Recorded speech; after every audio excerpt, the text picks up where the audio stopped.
Entonces no me queda como del todo claro, continuando la conversación que veníamos teniendo, cuál es tu vínculo con el error. O sea, ¿te relacionás bien con el error? ¿Es una palabra que te parece nutritiva? No lo sé. Tengo todas dudas hoy. Todas dudas. Es interesante, es como, bueno, lo que no hay que hacer. No sé, tiremos significados. Olvidémonos de la RAE por el momento. Es lo que no hay que hacer, lo que está mal, lo que queremos evitar a toda costa. Lo que buscamos encerrarlo ahí, no limitarlo a la mínima expresión posible. Sin embargo, pero te veo que estás pensando, ¿no? Sí, porque tengo un vínculo contradictorio con la palabra error. Por un momento, en su significado común instalado, digamos, lo que se entiende en el corte grueso por el error, me parece como una palabra de otro tiempo. Digamos, como el error es muy inherente a un mundo complejo. Entonces, creo que en términos de pasado el error era acusatorio, en términos de presente el error también es no es prospectivo, no me sale la... Bueno, tiene algo de prospectiva, pero es como... Indagar en los temas requiere pasar por ciertas situaciones de error. Entonces creo que es una palabra que en el presente está mucho más reconciliada que en el pasado. Pero esa podría ser una distinción. Tipo, si hablas del pasado y traes la palabra error, un pasado aunque sea reciente, ¿no? Uh-huh. Estás haciendo como una búsqueda negativa de algo. Exacto. Destructiva. Uh-huh. En cambio, si traes el error al presente, es bastante amigable. Pero como muchas veces vamos a buscar que el culpable y el error en el pasado, a veces para entender el presente, entonces es como una palabra que tiene, si me permites usar el término energía, energías diferentes según el contexto en el que se use. Pero bueno, es una sola palabra. Y según el corte de tiempo. Y para sumarle un poquito de complejidad, tirémoslo en el pasado, presente, futuro, si querés, que sería la línea completa, llevémoslo al futuro. Y en ese sentido... Es medio intolerable. Y en ese sentido, creo que lo completa un poco. Viste que, como hemos hablado en otras ocasiones, las cosas aparecen por necesidad. Entonces, bueno, si enfocás mucho en algo, ¿no? Esta idea de que lo haces crecer, entonces tipo error, investigación, esto no se hace, esto no se hace, esto no se hace, lo voy a poner en una situación ridícula, hoy te lo comentaba más temprano. Aprender a andar en bicicleta, una experiencia por la que todos hemos pasado, creo. Extremadamente corporal también, ¿no? Bien corporal, bien de experiencia, bien de lo que está pasando. Entonces te traen, viene en aquel momento, en la mayoría de nuestros casos, alguien, un hermano mayor, un padre, un tío, que en un momento dice, hoy vamos a aprender a andar en bicicleta, pero no viene solo el tío, viene con un manual de 800 páginas y dice, mira, estos son los errores, esta es la enciclopedia de los errores que hemos cometido siempre al aprender a andar en bicicleta. Por favor, léelo antes de comenzar. Entonces, el error como fuente de conocimiento. ¿Es el error la fuente del conocimiento? Muy buena pregunta. Es indudablemente una fuente de experiencia. No sé si de conocimiento, no sé si sobre el error no hay que ejercer un proceso intelectual que transforme esa experiencia en conocimiento. Lo que seguro me parece que hay como que depurar esa palabra de la carga emocional negativa que tiene un error. Que hoy pensaba, decía como, ¿por qué a veces el error es tan tolerable y tan amigo de un proceso y a veces es tan incriminatorio? Y estamos hablando de la misma palabra. Ahí hay como una trampa semántica, ¿no? Siguiendo con esta idea de las trampas semánticas. Y pensaban como dos tipos de errores conectados a la actitud. Viste que vos podés tener un tipo de error en un proceso en el cual, vamos a ponerlo en términos bien emocionales, dejaste todo, hiciste tu mejor esfuerzo, el trabajo en equipo fue el adecuado, los recursos invertidos fueron los adecuados, el tiempo fue el adecuado, pero la exploración y la falta de conocimientos te hace transitar un camino que te muestra que hay cosas que hiciste que son efectivamente errores. Pero bueno, son fuentes de conocimiento, de experiencia, si sos capaz de procesarlos adecuadamente. Pero también usamos la palabra para errores que se cometen por negligencia, por falta de atención, por falta de voluntad, por falta de disciplina, por connotaciones emocionales o actitudinales negativas. Y usamos la misma palabra. No decimos como el error blanco y el error impuro, por decirlo de alguna forma. Entonces, claro, es una palabra tramposa la palabra error. Y además que te puede, en cierto sentido, limitar. Yo creo que efectivamente es una fuente de conocimiento. Es medio imposible negar eso. Por supuesto, es una distinción. Maturana dice el error es una distinción que ocurre en el futuro, porque ya sucedió y te das cuenta. Muy bueno. Te das cuenta que lo cometiste. Y ahora, pero en un entorno complejo, llevemos otra vez al tema organizacional. ¿Cómo aprende alguien de errores que no cometió? Como lo pondría en esos términos. ¿Cómo aprendes de errores que no cometiste? Porque si lo pongo en un nivel de individual, bueno, yo cometo un error, entonces la próxima vez, con el recuerdo de eso que me sucedió, es una distinción en el futuro, digo, tendría que hacer mejor esta otra cosa para que esto no me vuelva a ocurrir. Pero en una organización que genera conocimiento sobre, por ejemplo, con la investigación de incidentes, una enorme cantidad de conocimientos, eso tiene que ser aprendido, pero no lo vas a experienciar.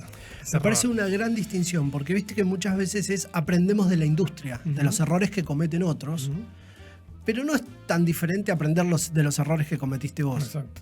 Pero no experimentaste vos. Claro. O sea, cometió el área que está al lado tuya y entonces sigue siendo un error ajeno a tu experiencia, Exacto. digamos. Y lo que vos traes, la pregunta que traes es, ¿cómo aprendo de errores que no cometí? Claro. Porque y entonces ahí necesitas dar el paso hacia lo colectivo.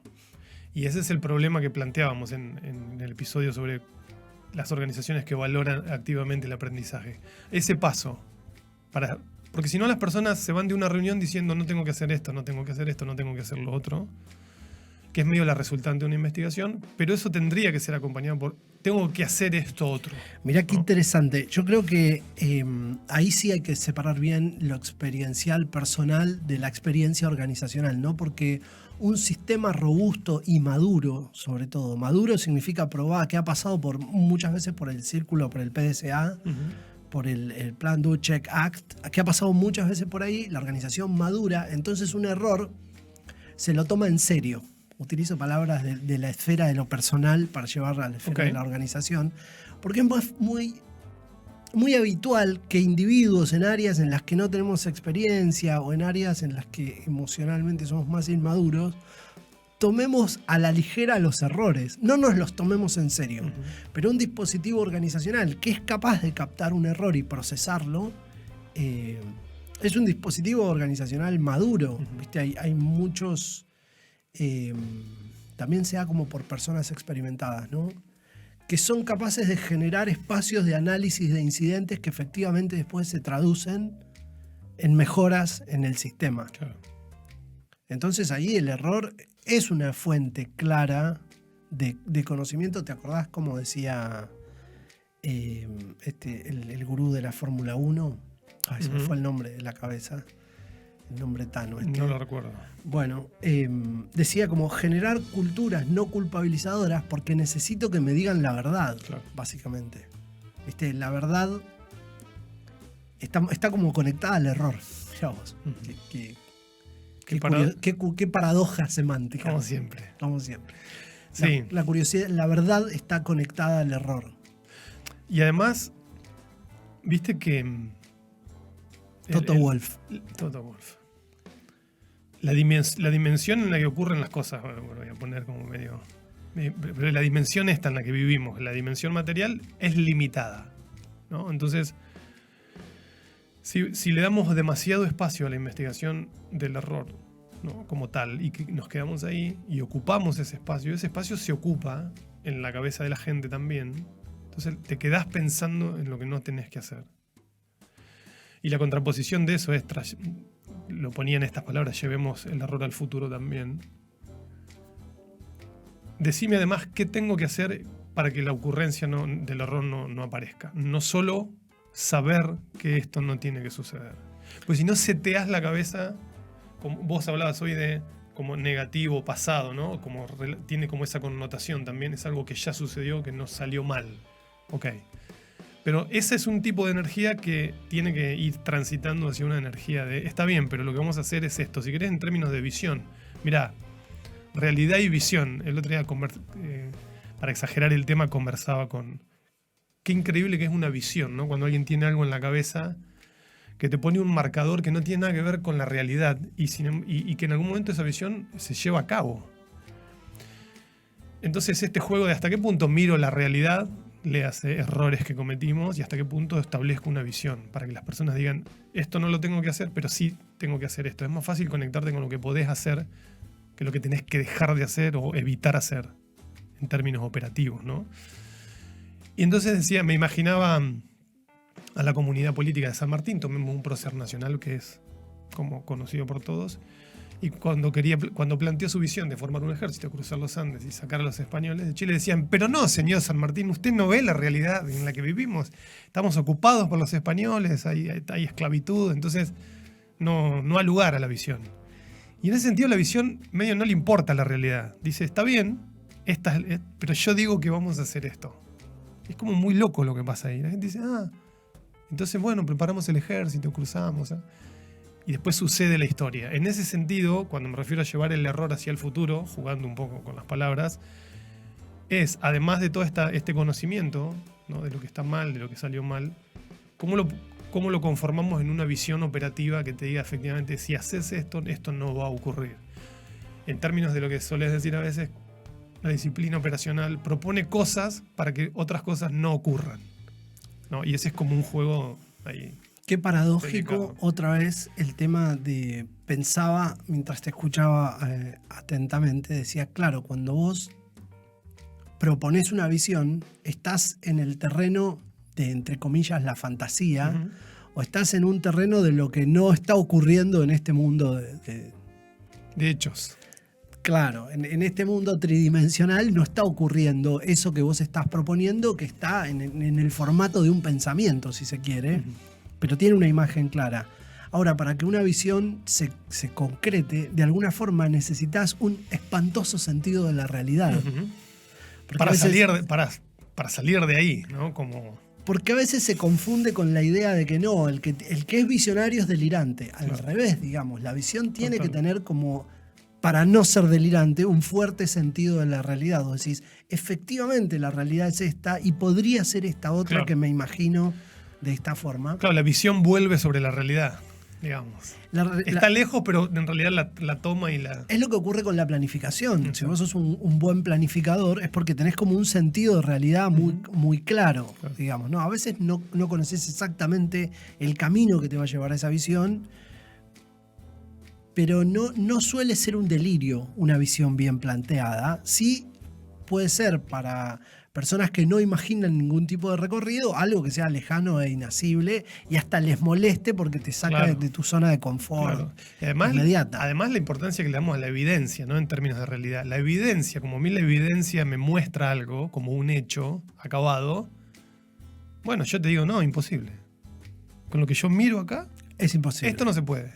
Claro. Sin embargo, los visionarios, que es todo un temazo ese, el tema de la visión, pero tomemos los visionarios de la historia, decís, che, cuando Steve Jobs dice, bueno, un apartito que tenga esto y adentro va a tener unos procesadores que traen la imagen y con...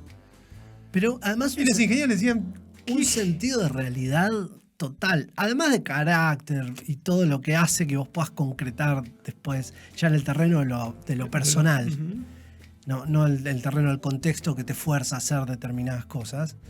Y un comentario más, que lo quiero por lo menos no olvidármelo. Qué compleja es la semántica del error, no lo había pensado nunca, a ver si lo puedo expresar, conectado al aprendizaje. Porque el significado profundo y la experiencia y todo lo que te trae el error está medio desacoplado de una visión constructiva de algo. Entonces es como que habría que cambiarle el nombre a la palabra, pero no perder la experiencia de captar el error. O sea, captar eso que no salió bien, que al decirle error lo llenás de connotaciones en la mente colectiva negativas o paralizantes. Y poder decir eso que no salió bien, pero que nos garantiza luego de un análisis detallado el éxito y el aprendizaje. Bueno, error, no. Le decís error, se te apaga la luz del conocimiento. Si le decimos X, o sea, como qué difícil es la semántica cuando querés reinventar una palabra que ya existe, digamos, ¿no? Por supuesto, el pensamiento paradójico que lo desafía está buenísimo porque que desafía el concepto. porque te lleva como a otra sintonía. Sí. Pero bueno. Bueno, es una palabra que puede estirarse, ¿sí? Y necesita conectarse con otras cosas. Mira, creo que vamos a volver. Me queda para nuestro próximo episodio contarte. Encontré un artículo bastante interesante sobre los desafíos futuros que tiene el liderazgo. Pero me gustó porque habla de cómo cambiar, en qué paradigma mental estamos y cuáles son las cosas que efectivamente la evidencia nos está empezando a mostrar que hay que cambiar, pero te propongo que lo dejemos para la semana que viene. Excelente. Bueno, excelente.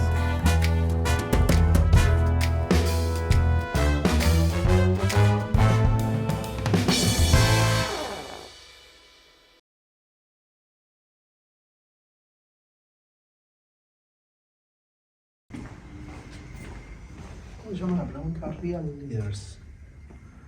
Bueno, ¿querés recomendar eso primero? Sí, lo estoy buscando porque lo vi. Acá está. Es una charla TED de Matthew Syed.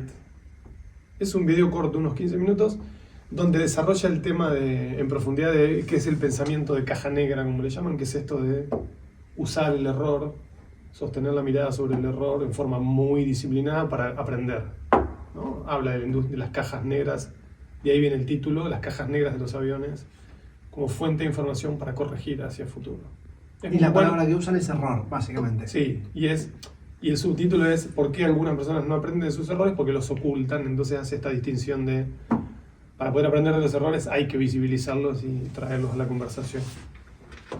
Matthew Syed, el pensamiento de caja negra. Ese es un libro que podemos analizar también. Sí, y después voy a mirar. Pasame el link. Vamos a ponerlo en la caja entonces de YouTube también. Y vamos a adelantar tema, no sé si para el próximo capítulo o para otra, es cómo prepararte para desafíos que todavía no imaginás. Cómo prepararte para desafíos que todavía no imaginás. Imposible. Es medio paradójico el título, pero me gustaron. Son 9 puntos que nos mueven de esta caja mental en la que te mantiene aferrado a la evidencia. Como decías hoy. Lo leí en la revista Real Leaders, que me compré en un aeropuerto por ahí, y me gustó. Así que tenemos 9 puntos para conversar sobre cómo prepararte para desafíos de futuro bastante aterrizados, me parecieron. Así que bueno, y por último, cosa que nos olvidamos de hacer la semana pasada. Y aún así el canal sigue creciendo. Sí, les pedimos que se suscriban, que nos dejen un like, si tienen ganas, algún comentario, y nos vemos la próxima. Gracias.